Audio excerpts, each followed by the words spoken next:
ओम नमः शिवाय दोस्तों। भगवान भोलेनाथ आपकी सारी मनोकामनाएं पूर्ण करें और आप जीवन में खूब सारी तरक्की करें। इसी के साथ आज का जो वीडियो है वो मैं शुरू कर रही हूँ। दोस्तों आज के वीडियो में मैं बात करने वाली हूँ सावन सोमवार व्रत में आपको बाल जो है वो धोना चाहिए या नहीं धोना चाहिए।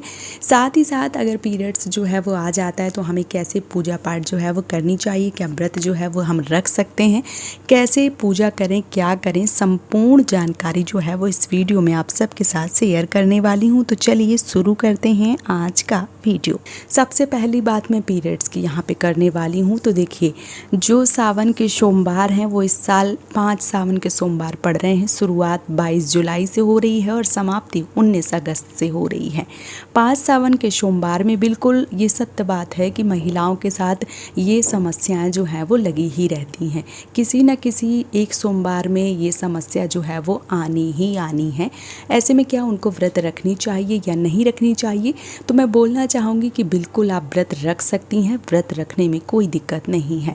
अगर आपने 5 जो सोमवार हैं उनका संकल्प लिया है और आप संकल्प के साथ इस व्रत को पूरा करना चाहती हैं तो अति उत्तम है।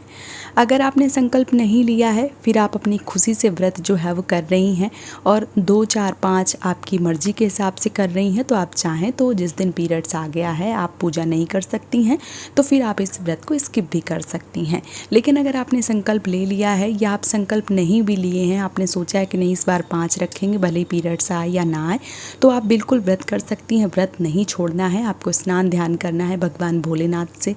जो मानसिक पूजा है या मानस पूजा है जो वो करनी है, आपको स्नान ध्यान करने के बाद में हाथ जोड़ के किसी एक ऐसी स्थान पे बैठ जाएं, जैसे आपका मंदिर है वो वहीं दूर पे बैठ जाएं, भगवान आपको दिखते रहें, बस ऐसे बैठें और वहीं पे आप भाव से आप ये सोचें कि मैंने यहाँ पे भगवान भोलेनाथ को स्नान करवा दिया, उनको तिलक लगा दिया, उनको जो फूल हैं पुष्प हैं वो चढ़ा दिए, फल चढ़ा दिए, भोग इत्यादि चूरमा जो है वो चढ़ा दिया, जो अच्छत है चने की दाल का वो चढ़ा दिया।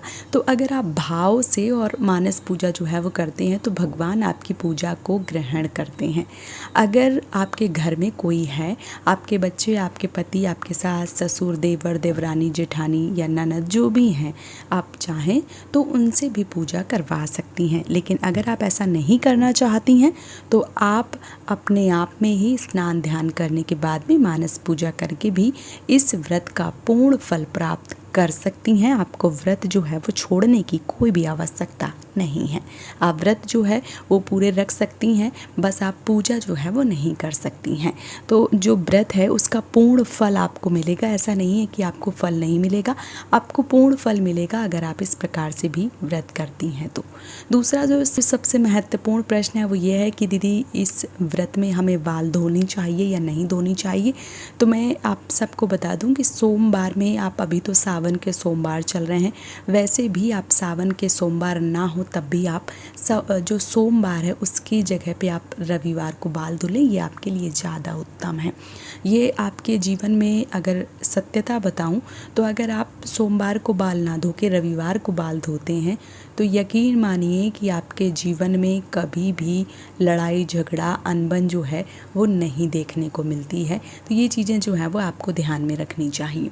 अब यहाँ सावन की अगर बात करूँ तो सावन के सोमवार में आपको क्या करना चाहिए? तो आप चाहें तो रविवार को भी बाल जो है वो धो सकती हैं और सोमवार को आप सर से पानी डाल के स्नान कर सकती हैं। अगर बालों को धोने की बात करूं तो आप बाल ना धोएं तो ये आपके लिए ज़्यादा उत्तम है, क्योंकि जो भोलेनाथ हैं वो सर्वश्रेष्ठ हैं और जो आपकी पूजा है वो जरा सी ही पूजा में वो प्रसन्न होते हैं। तो कोई भी ऐसा कार्य ना करें जिससे उनको बुरा लगे या वो क्रोधित हों। तो आपको बाल जो है वो नहीं धोने चाहिए। किस प्रकार से आप धो सकते हैं उसको भी मैं आप सबके साथ शेयर कर देती हूँ। तो देखिए, अगर आप किसी भी गंगा, यमुना, सरयू, किसी भी नीर, सरोवर, तालाब, झरना, किसी ऐसी जगह पे नहा रही हैं जहाँ पे खुला है और उसमें आप डुबकी लगा के नहा रही हैं तो इसमें दोष नहीं लगता है। अगर आप अपने घर में बकेट में मतलब जो बाल्टी है या जो टब है उसमें आगे की तरफ पूरे बाल खोल के धोती हैं तो इसमें दोष लगता है अगर सोमवार को बाल जो है वो धुले जाएं तो। लेकिन अगर आप जूड़ा आपका लगा है या आपके बाल बंधे हुए हैं और आप जैसे शावर ले रही हैं या आप बकेट से भी स्नान कर रही हैं, डब्बे से पानी डाल रही हैं, तो आप सर से स्नान जो है वो कर सकती हैं। इसमें कोई दिक्कत कोई परेशानी जो है वो नहीं है। बहुत सारी ऐसी बहनें जिनकी अंतरात्मा ये कहती है कि जैसे शौच इत्यादि जाती हैं और अगले दिन जैसे व्रत जो है वो करना होता है तो उनका जो मन है वो नहीं मानता है। कई बार लगता है कि नहीं, सब कुछ कर लिया, आप जो बाल है वो नहीं धुले हैं तो फिर ये व्रत कैसा है, मतलब अपने आप में अच्छा नहीं लगता है। तो सर से पानी डाल के आप स्नान कर सकती हैं, इसमें कोई दिक्कत जो है वो नहीं है।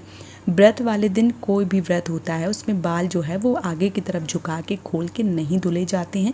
इस बात का आपको विशेष रूप से ध्यान रखना है। बाकी आप बालों में पानी डाल के स्नान कर सकती हैं या आप किसी भी, जैसे मैंने बता दिया, कोई झरना, तालाब या जिसमें गंगा यमुना जो भी पवित्र स्थान है वहाँ पे अगर स्नान कर रहे हैं तो डुबकी लगा के स्नान करने में कोई दिक्कत कोई परेशानी जो है वो नहीं होती है। तो उम्मीद करती हूँ कि इन दोनों प्रश्नों का जवाब आपको बहुत ही सरल तरीके से मिल गया होगा। अगर आपके मन में कोई भी प्रश्न है तो आप मुझे कमेंट में ज़रूर पूछिए और अगर वीडियो पसंद आ रहा है तो आप मुझे ज़्यादा से ज़्यादा सपोर्ट करें इस चैनल को सब्सक्राइब करके। आज का वीडियो यहीं पे समाप्त कर रही हूँ दोस्तों। जय माता दी।